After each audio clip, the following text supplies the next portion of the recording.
Dans ce podcast, je te raconte des expériences utiles, des conseils pour être en paix et bien dans tes chaussures, car elles sont utiles pour marcher, avancer, mieux vaut t'y sentir à l'aise. Je te présente Sereine. Je t'y raconte les processus qui fonctionnent, les différents systèmes. C'est une manière d'avancer ensemble, d'évoluer, de guérir et de grandir. Découvrir les leçons, utiliser le temps comme une énergie pour trouver la paix est plus simple que tu ne le crois. Le stress quotidien peut étouffer, tu penses ne plus savoir quoi faire, comment le faire et pourquoi le faire. Alors, teinté de poésie et de parfums orientaux, mes petites histoires t'initieront à une gymnastique du cœur et de l'esprit pour renforcer ton quotidien, Inch'Allah. Chaque semaine, je partagerai avec toi des conseils, des outils, des clés pour mieux comprendre et dénouer des problématiques de la vie.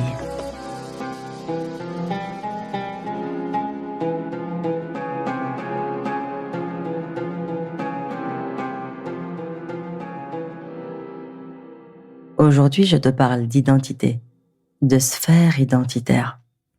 Et je vais prendre l'exemple de la sphère professionnelle. Imaginons que tu te définisses uniquement à travers ton job. Le risque, c'est que si tu perds ton job, tu n'existes plus ou tu ne te sens plus exister. Dans la vie, tu as plusieurs sphères identitaires. Tu as la sphère familiale, la sphère amoureuse, le couple, la sphère spirituelle, la sphère professionnelle. Et c'est toi qui définis quelles sont les sphères de ta vie qui constituent ton identité. De manière générale, la grande majorité, vous allez me dire que vous vous identifiez en fait dans toutes ces sphères et que chacune de ces sphères représente votre identité. Et c'est très difficile en fait de reconnaître qu'il y a une sphère ou des sphères qui te représentent plus en fait que d'autres. Et en réalité, c'est celle où tu t'investis le plus. C'est celle où, naturellement, tu vas t'investir le plus. Pourquoi ? Parce que c'est celle où tu reçois le plus de reconnaissance. Celle dans laquelle tu te sens le plus, la plus utile. Alors d'autres vont me dire, oui, c'est vrai que je m'identifie davantage dans la sphère professionnelle, par exemple. Ou dans la sphère familiale, je m'identifie davantage avec mes enfants, en tant que maman. Parce qu'elles voient plus de résultats dans leur investissement. Donc, imaginons que on a une jeune fille qui s'appelle Assia.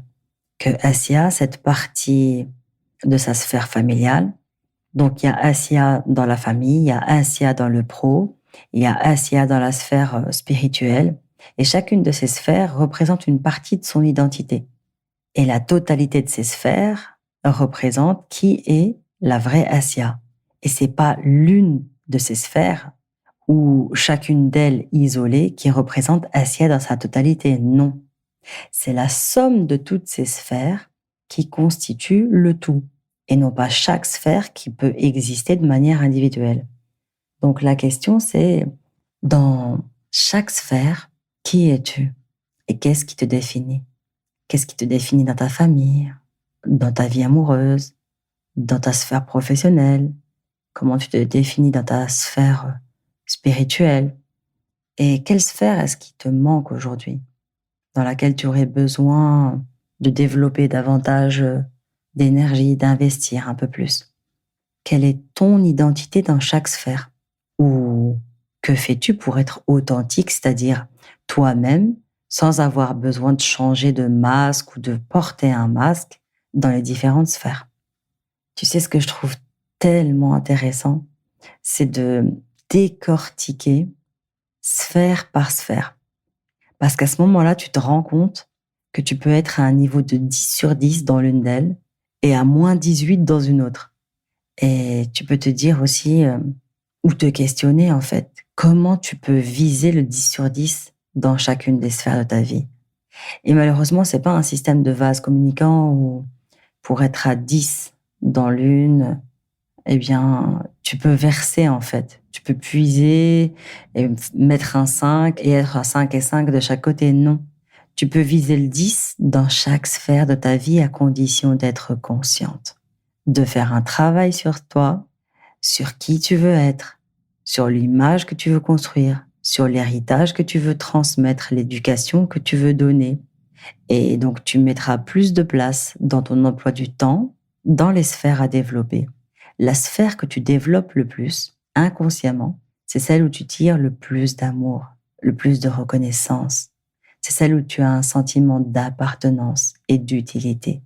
Alors souvent, tu deviens dépendante de cette sphère, pensant que c'est uniquement à travers ce canal-là que tu reçois ce dont tu as besoin pour t'épanouir en tant qu'humain. Alors que non.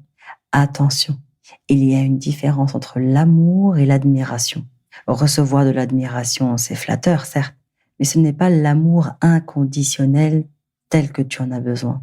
Le danger de dépendre d'une seule sphère, c'est que si demain tu la perds, ton job par exemple, ton conjoint décède, tu perds la seule source d'épanouissement en tant qu'être humain. Et tu comprends là la dépendance identitaire? Maintenant, si tu es honnête avec toi-même, aujourd'hui, d'où est-ce que tu tires l'amour, la reconnaissance, les sentiments d'appartenance, le sentiment d'utilité dans ta vie? Est-ce que tu le tires de ta famille, de tes enfants, de ton conjoint, de ton job, de tes amis? Est-ce que c'est reparti dans différentes sphères de ta vie? Ou, et selon moi, c'est la solution la plus saine, est-ce que tu le tires d'un peu partout dans tes sphères?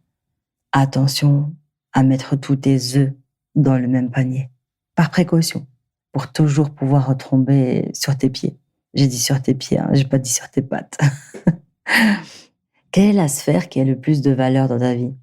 Quelle est la sphère à laquelle tu prêtes beaucoup d'attention? Alors, dans tes relations, tu verras que lorsque tu accordes du temps et des valeurs, et que tu cherches et que tu trouves et que tu admires des valeurs et que tu associes des valeurs à chaque sphère, alors tes relations seront beaucoup plus fluides, car tu pourras comprendre, échanger avec tous ceux qui ont des valeurs communes aux tiennes.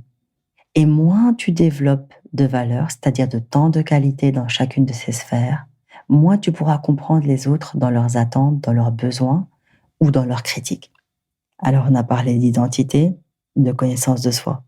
Et je rappelle en fait qu'il n'y a aucune règle exacte. L'humain, ce n'est pas une science mathématique, ce n'est pas une science exacte. Il n'y a pas de règle exacte. Aucune règle par rapport à qui tu dois être. On parle d'identité et de valeur. La vraie question à te poser est, est-ce que le schéma actuel dans lequel tu es nourrit tes valeurs et t'aide à t'épanouir en tant qu'être humain? Quand tu es honnête avec toi-même, tu réalises que le chemin et que le schéma changent avec le temps.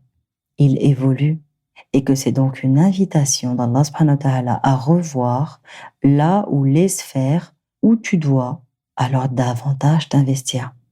Tiens, dis-moi en commentaire s'il te plaît, quelles sont là où les sphères de ta vie dont tu tires l'amour, la reconnaissance et la confiance dont tu as besoin. Et qu'est-ce qui va ou qu'est-ce qui ne va pas dans chacune de ces sphères? Prends soin de toi, tu es précieuse. Et rappelle-toi surtout que tu es bien plus que ce que tu montres. Je te souhaite d'avoir été apaisé, éclairé et outillé pour encore mieux avancer. Bienvenue vers une ambiance saine, zen et sereine.